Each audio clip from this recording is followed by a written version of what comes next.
Villepin, merci d'être avec nous. Bonsoir. Ancien Premier ministre, ancien ministre des Affaires étrangères. Je le disais, votre parole est attendue. Première question toute simple. Michel Barnier a été nommé à Matignon. Est-ce que vous lui avez envoyé un mot d'encouragement ?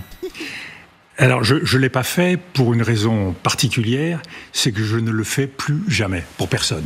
Pourquoi ? Parce que, d'abord, je suis quelqu'un de solidement indépendant. Dans ces moments-là, on dit des choses qu'on ne pense pas, et je tiens à garder une parole libre. Mais ceci dit, j'en profite parce que ça a beaucoup plus de portée que ce que je pourrais dire sur un petit mot souvent hypocrite. Je pense que c'est un homme de qualité. Et je n'inclus là-dedans aucun élément personnel. C'est un homme de qualité, c'est un homme de compétence, il a une expérience locale et une expérience nationale, et il a aussi l'expérience de la négociation.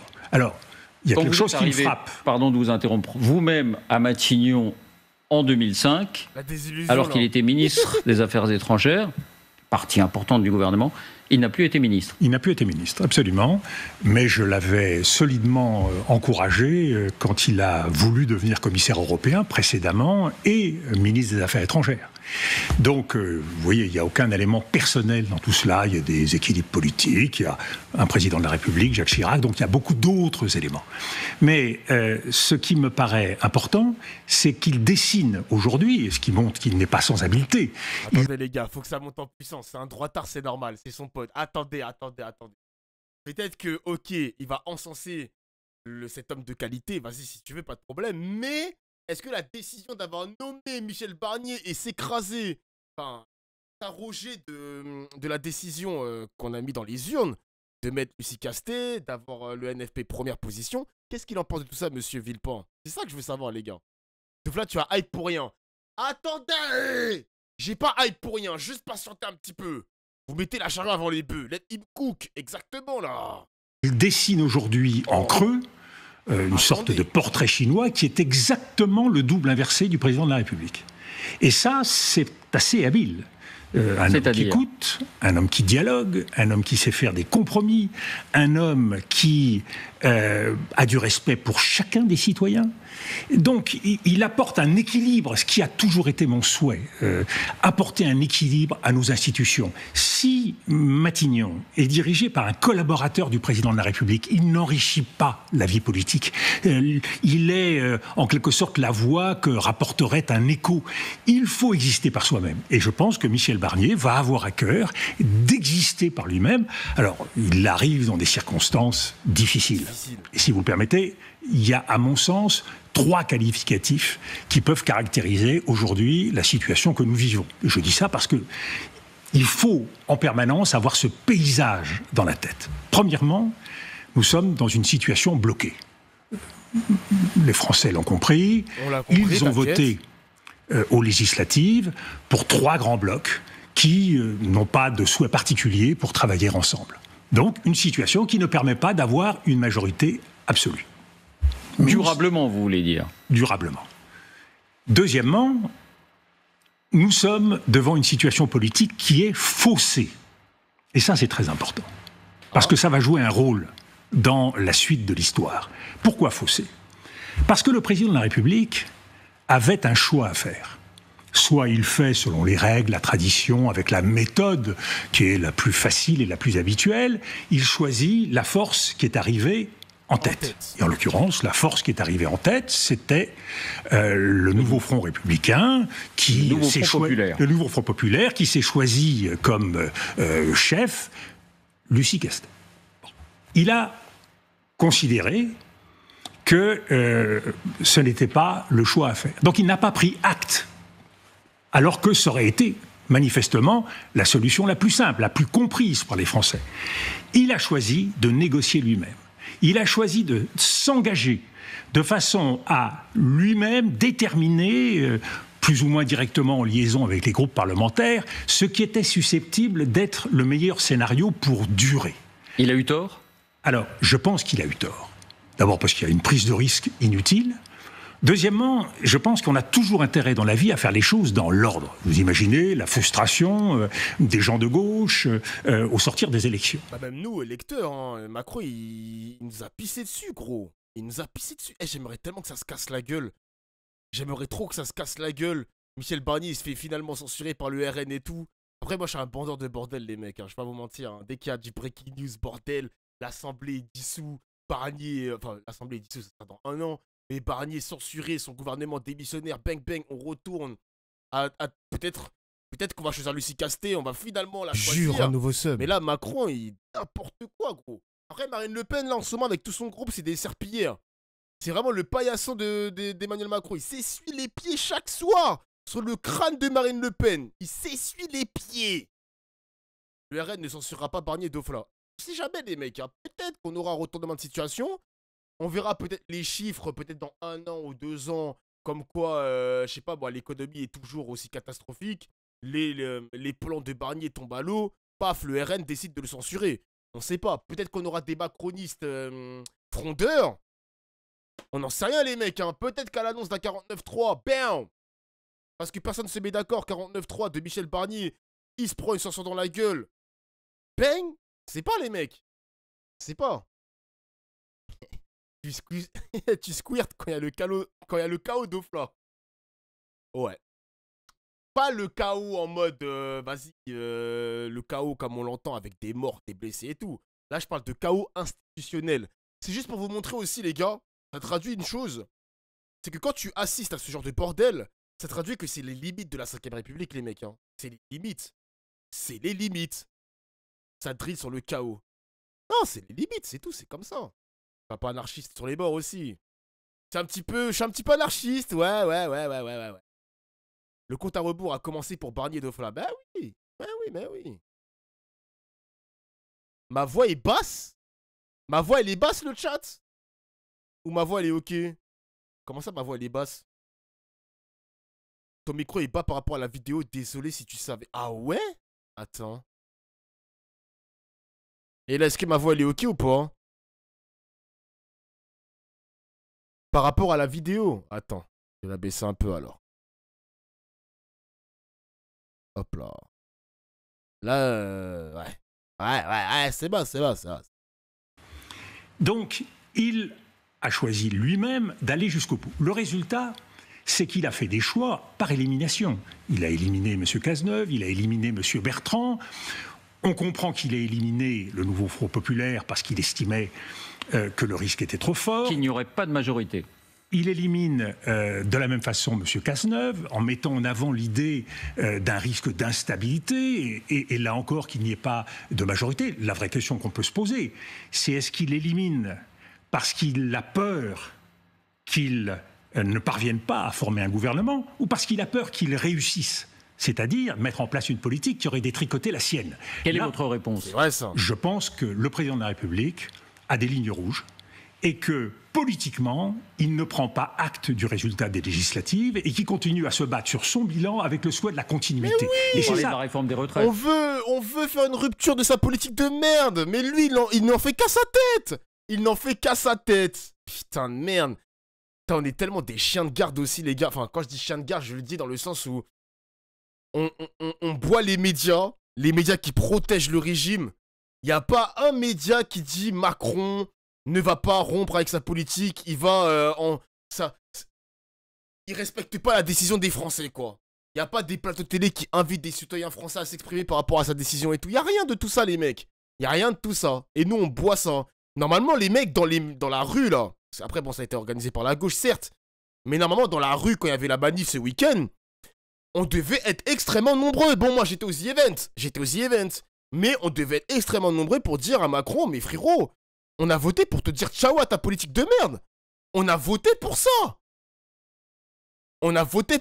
Et toi, tu prolonges encore une fois le macronisme. Tu le prolonges. Mais de fait, à quoi ça sert d'avoir dissous l'Assemblée et refaire les législatives pour ne pas respecter ça? Pourquoi, selon toi, il n'a pas juste gardé son gouvernement et ne pas le dissoudre? Bah, en gros, il y a des rumeurs comme quoi, Batata, là, en ce moment, tu vois, il y a le budget.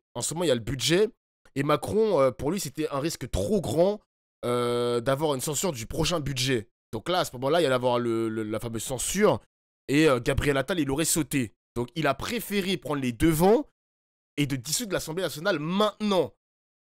Les calculs de Macron sont bons, les mecs. Hein. C'est vraiment un move de dictateur. Pourquoi? Parce que, en ayant dissous l'Assemblée nationale, il a mis Michel Barnier. Michel Barnier, qui va vouloir présenter son texte budgétaire, enfin son texte. Quand il y aura le vote du budget, l'Assemblée va essayer de se mettre d'accord avec le gouvernement, et le budget, il va passer crème. Et du coup, Macron aura réussi son coup de poker. Macron aura réussi son coup de poker. Pour l'instant, c'est le grand gagnant, les mecs. Hein. Pour l'instant, les mecs, Macron, c'est le grand gagnant. Eh oui. Le début du film commence par le RN qui pousse suite aux européennes. Ça, je suis d'accord avec toi, les mecs. Enfin, je suis d'accord avec vous, excusez-moi. Je suis d'accord avec vous. Je suis d'accord. Quand Macron, il a vu que ça pue aux européennes, il a pris les devants. Mais au final, pour l'instant, il gagne son pari. Pour l'instant. Pour l'instant, il gagne son pari. Par exemple. Oui, et de tout le reste. Et c'est ça qui va être intéressant avec Michel Barnier. Vous voyez, Michel Barnier, il a été déjeuner aujourd'hui avec le président de la République. Rien n'y oblige. Il n'a pas de gouvernement. Rien n'oblige aujourd'hui à aller déjeuner avec le président. Pour parler de quoi? Et là, je pense qu'il faut une transparence vis-à-vis des Français. Est-ce que c'est vraiment nécessaire à ce stade? Il a d'autres choses à faire, Michel Barnier, pour le moment. Et donc... Macron, tu es ce Joe Brando. Coup de poker du maître du jeu. Moi, je vois Macron victorieux de ce bordel, les mecs, pour l'instant. Là, les macronistes, pour l'instant, ils sont en sursis. Parce que c'est vrai que le RN est arbitre. Le RN est arbitre.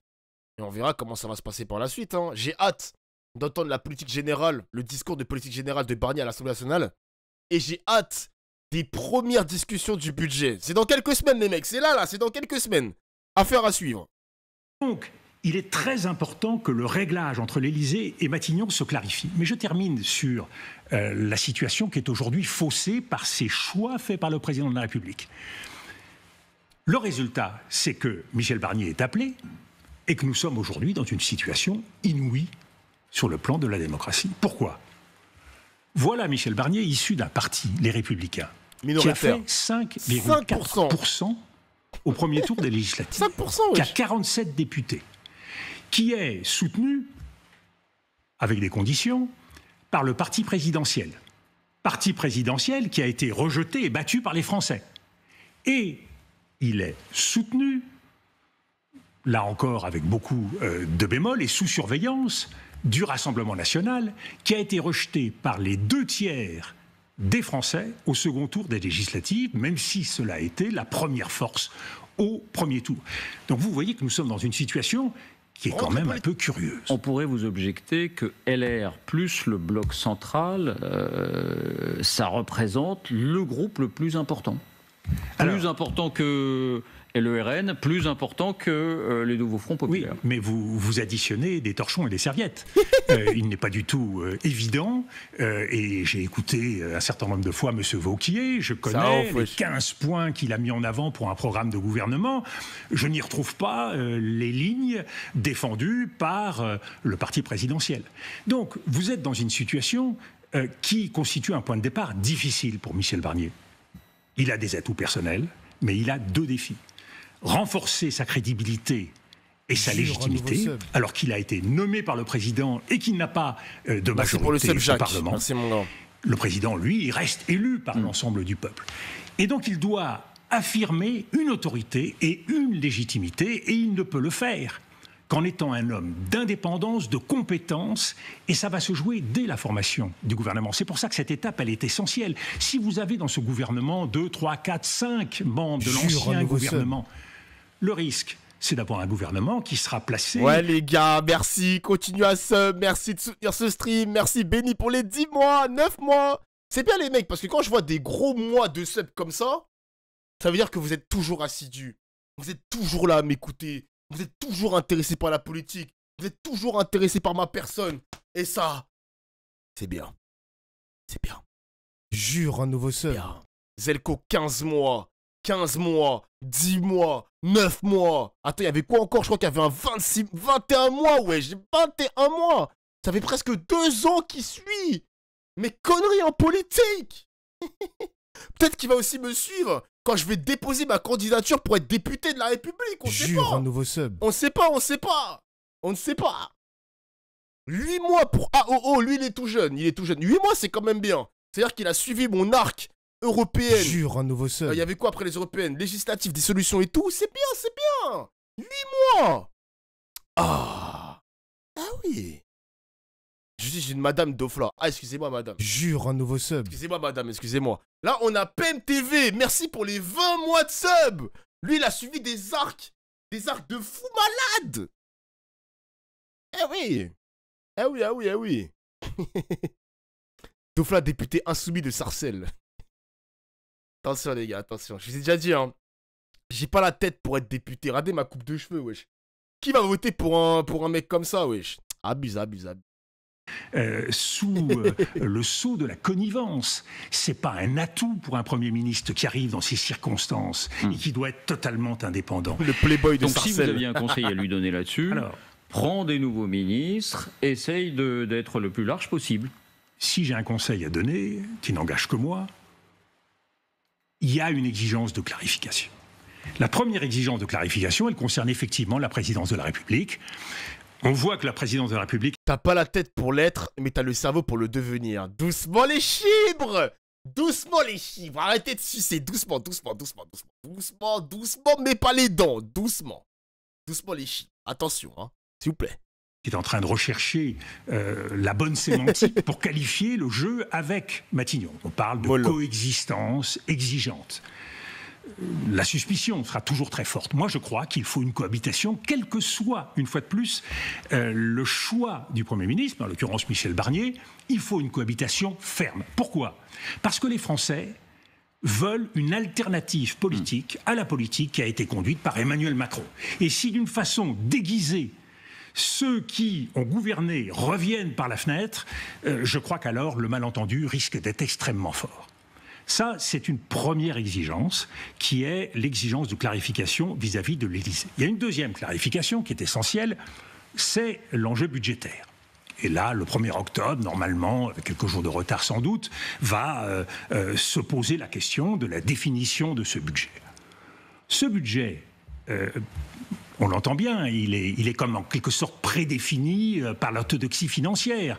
Il y a extrêmement peu de marge de manœuvre et il y a 110 milliards à trouver dans les 3 prochaines années si on veut être dans les clous des règles budgétaires européennes. C'est-à-dire que c'est extrêmement difficile à satisfaire. Ma conviction, c'est que il y a la possibilité de trouver. Après, moi, ce qui me fume, c'est que j'ai écouté un petit peu Bruno Le Maire, les mecs. Hein. Il disait que le modèle social qu'on a actuellement en France n'est plus à la mode, entre guillemets. C'est-à-dire que si on le garde, si on garde ce modèle social, ça va systématiquement creuser la dette, creuser. Mais vraiment, je suis désolé. Je veux bien être un peu réformiste. Je veux bien qu'on revoie les règles du jeu sur notre modèle social, il n'y a pas de problème. Mais à côté de ça, il y a tellement de déficits qui ont été creusés ailleurs. Des cadeaux qui ont été faits aux grands patrons. L'évasion fiscale qui pèse aussi sur notre pays. Il y a de l'argent à récupérer aussi ailleurs. Donc au lieu de se plaindre de notre modèle social, avant de s'en plaindre, va chercher l'argent là où il y en a. Je suis désolé, c'est trop facile de récupérer l'argent. Par exemple, j'ai vu qu'il avait cité la fraude sur les arrêts de travail, etc., qui pèse des milliards d'euros sur notre pays. La fraude aussi à la CAF, etc. Tu sais, les petites fraudes comme ça, toujours pour taper sur le prolétariat, etc. Toujours les mecs d'en bas. Mais jamais il va aller récupérer l'argent en haut. Jamais. Les paradis fiscaux, l'évasion fiscale, après, l'optimisation, c'est un peu différent, etc. Mais bref, il y a de l'argent à capter ailleurs, je suis désolé. La fraude sociale, c'est 2 milliards au max. 2 milliards. L'évasion fiscale, ça pèse combien ? Je suis presque sûr que l'évasion fiscale pèse au minimum 50 milliards, voire peut-être plus. Là, j'ai vraiment pris une fourchette basse. Hein. 80 milliards l'évasion fiscale. Putain, 80 milliards à récupérer, les mecs. 80 milliards. Mais ils préfèrent mettre de l'énergie à aller casser les couilles aux mecs d'en bas. C'est toujours la même chose avec ce gouvernement. C'est toujours pareil avec Bruno Le Maire. Toujours les excuses de ce mec-là. Hein. Ah là là là là là là. Sur l'ensemble des sujets qui concernent directement Michel Barnier, c'est vrai sur le budget, c'est vrai sur l'immigration, c'est vrai sur la sécurité, à condition, à chaque fois, d'essayer de marier le sérieux dont il doit faire preuve, il a besoin d'être crédible vis-à-vis des Français, vis-à-vis des marchés, et en même temps de répondre à l'insatisfaction qui s'est exprimée dans le pays, et ça commence par un choc de confiance indispensable en matière de justice. Le point de départ... De justice fiscale, vous voulez dire ? Attendez. Le point de départ, c'est pas de plier la nuque et de se soumettre aux diktats de grands événements. On l'a vécu, et je l'ai même moi-même vécu en 97, on l'a vécu en 83. À chaque fois, la démocratie est contrée par des règles qui sont très importantes, et une fois de plus, je les respecte. Parce que nous sommes endettés, que nous avons besoin de nos prêteurs. Mais la première règle à respecter, c'est celle de la démocratie. C'est celle de la démocratie et le veut les Français. Les Français veulent plus de justice, et ils veulent des réponses à leurs problèmes concrets, en termes de pouvoir d'achat, en termes de sécurité, etc. Donc, la première règle pour Michel Barnier, c'est de prendre en compte cette exigence-là. Vous dites justice fiscale, c'est le mot qu'a employé Michel Barnier. Mais moi, je pense aussi justice sociale, et en particulier les services publics. Et vous ne pourrez pas faire mieux dans les services publics dans la mesure où il y a peu d'argent sans des réformes structurelles ambitieuses. Donc, il faut une vision. Et de ce point de vue-là, il aura besoin donc d'une totale indépendance vis-à-vis de l'Élysée pour mener la politique du gouvernement. Donc une fois de plus, si la question c'est, on prend un Premier ministre pour faire un budget, passer un quart d'heure difficile, voire quelques mois en plus jusqu'à la prochaine dissolution, on voit bien alors le chemin contraint, c'est un chemin qui n'est pas un chemin de rose, un chemin de croix qui est devant Michel Barnier. Moi, je pense que Michel Barnier a la capacité de faire mieux, c'est-à-dire de faire de la politique. Et faire de la politique, c'est s'affirmer par rapport au président de la République pour défendre une stratégie, une vision qui commence par le respect des Français. Et ça, je crois que c'est le mandat, s'il y en a un, qui a été donné par l'élection législative. Ne l'oublions pas, on dit la France est à droite. Non, je pense que la France... La France n'est pas à droite ? La France est en colère, et la France a voté pour le Front républicain. Et donc là, aujourd'hui, elle est prise à contre-pied par les choix qui sont faits, puisqu'elle se retrouve avec un gouvernement dont il apparaît que peu ou prou, il sera sous la dépendance ou sous l'influence d'Emmanuel Macron et du président de la République et du Rassemblement national. Je pense que Michel Barnier a besoin de se dégager de ce baiser mortel, ou de ces baisers mortels, qui risquent de l'étouffer. Si on en est là aujourd'hui, par rapport au Front républicain... C'est vrai que Macron va lui mettre la pression, et le RN va lui mettre la pression aussi. Hein. Franchement, Michel Barnier, il y a un gros mandat qui l'attend. Il y a un très très gros mandat qui l'attend, ça va pas être facile pour lui, mais c'est pas mon problème. C'est pas mon problème. Mais l'analyse est très juste. Hein. Vraiment, l'analyse, même si Barnier partage peut-être la même sensibilité politique de Dominique de Villepin et inversement aussi, bah l'analyse est factuelle, les mecs. Hein. L'analyse est factuelle, c'est un vrai trap. Après, il a accepté ce mandat, les mecs. Hein. Il a accepté ce mandat, il s'est dit, vas-y, on va essayer de faire quelque chose, on va essayer de se réconcilier avec les Français. Avec quelle politique, je ne sais pas. Est-ce qu'il y aura encore ce fameux en même temps du macronisme qui a, entre guillemets, tué la France? Faut satisfaire la droite, faut satisfaire la gauche, le en même temps, toujours pareil. Bon. Réponse dans quelques mois, les mecs. Hein. Réponse dans quelques mois. Attends, gros mandat qu'il attend à Fleury-Mérogis. Mais wesh, what the fuck. Pourquoi Barnier, il irait en prison? Il a des affaires au cul, Barnier? Qu'est-ce qu'il raconte, lui? Qu'est-ce qu'il vous raconter le chat, des fois? Républicain qui, effectivement, a donné les résultats qu'on sait au second tour. Est-ce que ça n'est pas parce que le nouveau Front populaire, d'une certaine manière, a été jusqu'au boutiste? Le programme, rien que le programme, un Premier ministre social-démocrate, mais qui n'est pas du NFP, pas question. Alors, Monsieur Pujadas, là, vous faites ce qu'a fait M. Macron. Voilà, c'était le raisonnement d'Emmanuel Macron. Vous faites des suppositions. Qui vous dit que le nouveau Front populaire, arrivant ou pressenti à travers Mme Castex comme chef de gouvernement, ne se serait pas employé à chercher à trouver des soutiens ailleurs sur l'échiquier politique que strictement à gauche? Qui vous le dit? Disons qu'il n'en avait pas manifesté l'intention. Qui vous dit que M. Barnier parviendra à trouver des soutiens à gauche? Il y a des personnalités qui peuvent s'apparenter, qui peuvent apporter une compétence et qui peuvent venir de différents domaines de la vie politique. Il aurait fallu essayer, c'est ce que vous dites. Que le président de la République a eu tort de préjugés. Et il l'a fait pour une raison extrêmement simple. C'est qu'il ne veut pas remettre en cause son bilan, ni même la politique qu'il a menée. Exactement. Et c'est là, j'allais dire, ce qu'il faut scruter jour après jour. Il est égocentrique, notre président, les mecs. Égocentrique jusqu'au bout.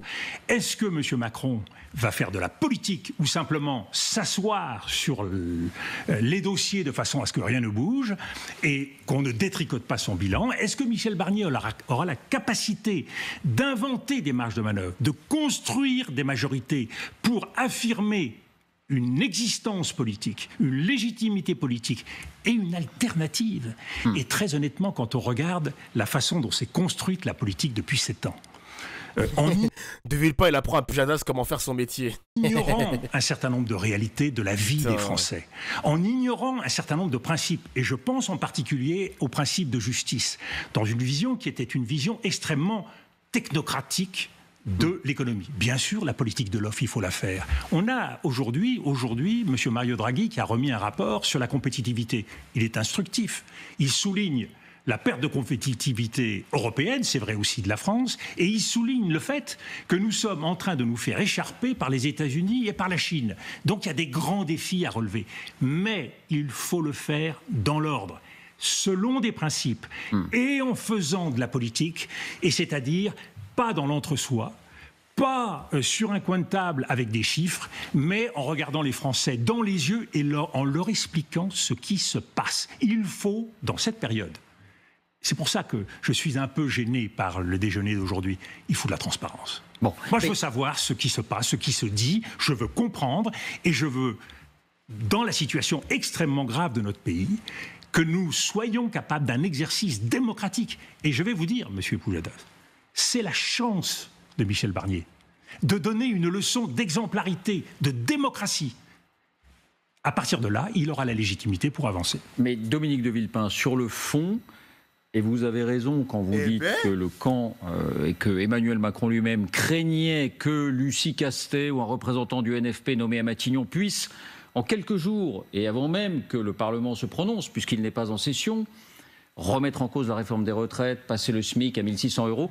Est-ce que là-dessus, vous considérez ces deux sujets, par exemple, comme étant les règles intangibles du macronisme et simplement ses intérêts parce que son bilan, ou l'homme de gouvernement que vous êtes dit ça aurait été grave si ça s'était produit? Non, mais M. Pujadas, moi, j'ai un petit peu de mémoire. Sous la 4ème République, on pressentait un Premier ministre. Il faisait un tour de piste, non pas à l'Élysée, mais au Parlement. Il prenait des contacts avec les groupes parlementaires. Et puis il revenait voir le président, avec ou pas, le président du Conseil, avec ou pas une majorité.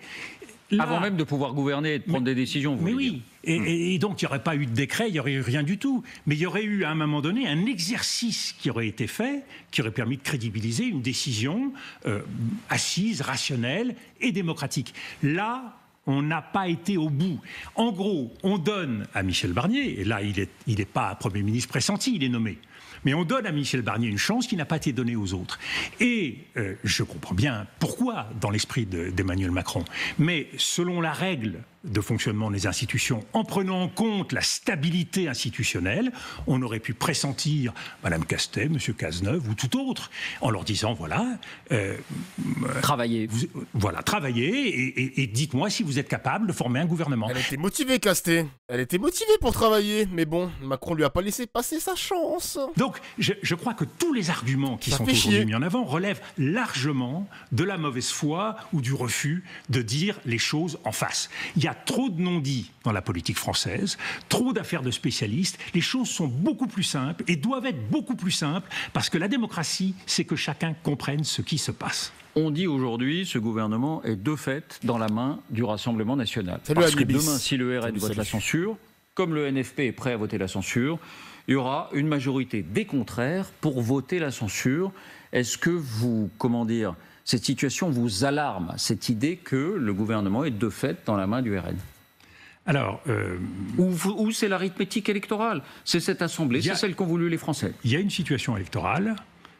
Le gouvernement ne peut pas tomber à la seule demande du Rassemblement national. Il faut que le Rassemblement national s'allie avec d'autres, sans quoi vous n'avez pas la majorité. Aujourd'hui, le scepticisme qui peut exister vis-à-vis d'un gouvernement, comme de tout gouvernement, il vient de partout. Il y a une position très ferme de la gauche, mais je vois le bloc central, il n'y a pas d'enthousiasme pour quiconque. Non, mais on les voit mal voter la censure dans l'immédiat. Comme vous dites, et ça c'est ça qui est important, M. Pujadas, on les voit mal. À la fin des fins, on a bien compris que le jeu qui est en train de s'opérer devant nous, il a pour but les présidentielles. Et donc, chacun des mouvements politiques, il est comptable de ce que vont penser les Français. J'espère, les gars, que vous serez encore sur mes streams, les gars. Je l'ai dit 2 fois, les gars. J'espère que vous serez encore sur mes streams en 2027, les mecs. Parce qu'on aura un gros arc, hein. L'arc présidentiel. J'aurai quel âge? C'est dans 3 ans. J'aurai 34 ans. 34 ans, les mecs, toujours streamer. Je vous le préviens, les gars. Hein, en espérant ne pas mourir, quand même. Hein. À tout moment, je traverse la rue, je meurs. Je traverse la rue parce que je voulais trouver du travail. Et je me fais écraser par un camtar. Bon. Voilà. C'est ça d'écouter les conseils de Macron, les mecs. Bon. Est-ce que tu seras revenu sur Dofus? Vous devez lâcher ma bite avec Dofus. Lâchez ça! Je ne vais pas remettre les pieds sur Dofus. Il faut lâcher ma bite avec ça. Lâchez-moi. Lâchez-moi. Je suis tout nu en plus. Je suis tout nu. Je suis tout nu sur Dofus. Je suis tout nu. Je vais pas faire un stream Dofus alors que j'ai pas de stuff. J'ai pas d'item. J'ai pas de kama. J'ai pas de guild. Je suis tout nu, frère. C'est une dinguerie, gros. Oh. Y'a personne qui m'attend sur Dofus. J'ai streamé du Dofus pendant le event. Il y avait 200 viewers. Il y avait 200 viewers. Vous voulez juste éteindre ma carrière, en fait. Vous voulez juste éteindre ma carrière. J'ai compris. J'ai compris. J'ai capté. J'ai capté, en fait. Bah, habille-toi. Ben non, j'ai plus de kama. Moi, je vais bien m'habiller. Mais j'ai plus de kama. J'ai plus de kama, frère.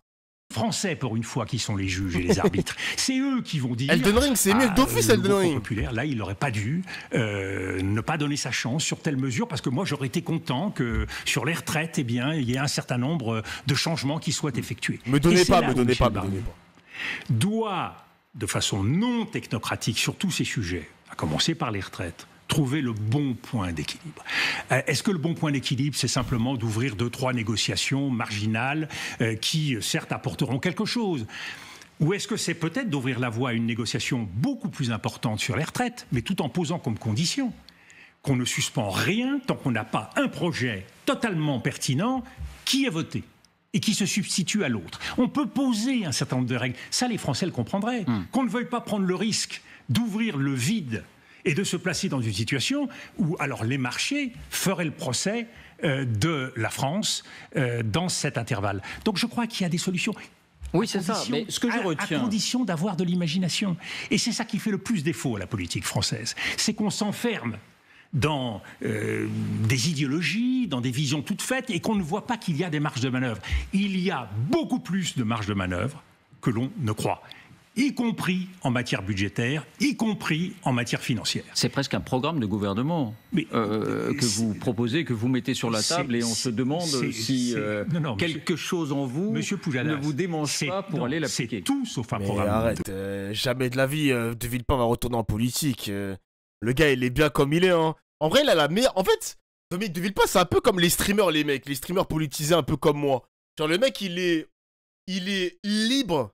Il commente, il est invité sur les plateaux, il répond présent. Je ne sais pas, il touche l'argent de qui? Peut-être du Qatar, j'en sais rien, mais il a de l'argent, quoi. Il a pas mal d'argent. Il a une position confortable, les gars. Excusez-moi, il a une position confortable. Jamais de la vie, tu retournes... tu remets ton costard pour la politique, mon gars. Reste comme t'es. Chroniqueur, commentateur, observateur. C'est parfait comme ça. De gouvernement, c'est l'expérience. Je sais que malheureusement la politique française aujourd'hui dans tous les domaines, la sécurité, l'immigration, les questions financières, se résument à prendre des mesures, à prendre des lois. La politique, c'est pas ça. La politique, c'est pas de prendre des mesures, c'est pas uniquement de prendre des lois, c'est de trouver la façon de réconcilier ce qui peut paraître parfois difficilement conciliable. Et en l'occurrence, en matière budgétaire, il nous faut réconcilier le sérieux avec la nécessité de reconnaître les problèmes des Français et d'y répondre. Donc ça veut dire être capable d'augmenter les impôts au bon endroit. Alors est-ce que ce sont les énergéticiens, le rachat d'actions? Est-ce que c'est les impôts sur la grande fortune? Ça, c'est le choix de Michel Barnier. Mais il y a toute une panoplie et il ne faut pas se contenter de la panoplie que lui présentera Bercy.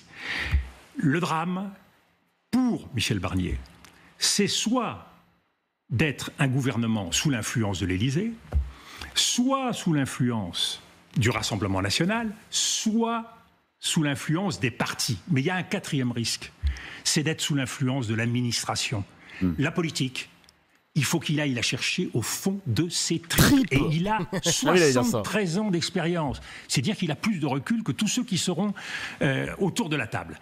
Et là, Il aura alors la légitimité qui lui sera conférée non par le président de la République, non par le Parlement, mais par les Français. Les Français se diront, voilà un homme courageux, voilà un homme indépendant, voilà un homme d'expérience. Eh bien, nous ne souhaitons pas que cette expérience soit abrégée. Et quand vous aurez le premier sondage qui sortira et qui dira, les Français souhaitent qu'on donne sa chance à Michel Barnier, eh bien, l'échiquier politique, tout à coup, il verra les choses différemment.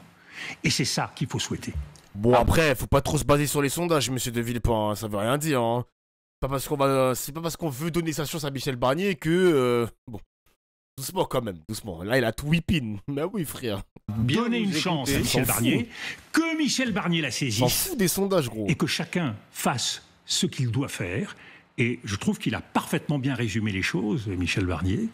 Que le président préside, que le gouvernement gouverne, et que chacun fasse ce qu'il a à faire, sans oublier qu'il faut le faire au service des Français. À bien vous écouter, on aurait pu s'attendre à ce que, compte tenu de cette arithmétique de l'Assemblée, vous soyez pessimiste.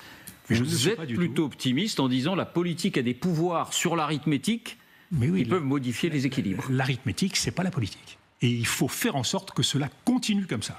Si vous étiez appelé, vous iriez l'aider ? Ah non, ma position, elle est extrêmement claire.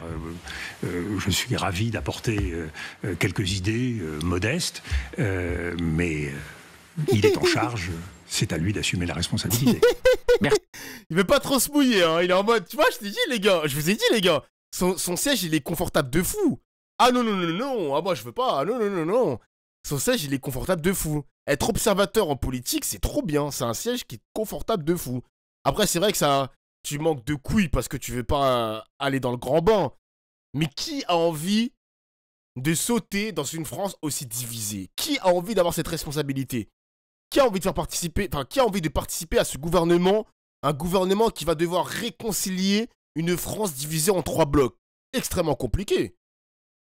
Extrêmement compliqué, genre. Bah Barnier, du coup, Barnier, force à lui, hein. Après, s'il réussit et que la France se porte mieux, si elle se porte mieux, tant mieux. J'ai envie de te dire. Moi, je veux juste des fins heureuses pour tout le monde. Mais bon, j'y crois moyen quand même, hein. Oh putain.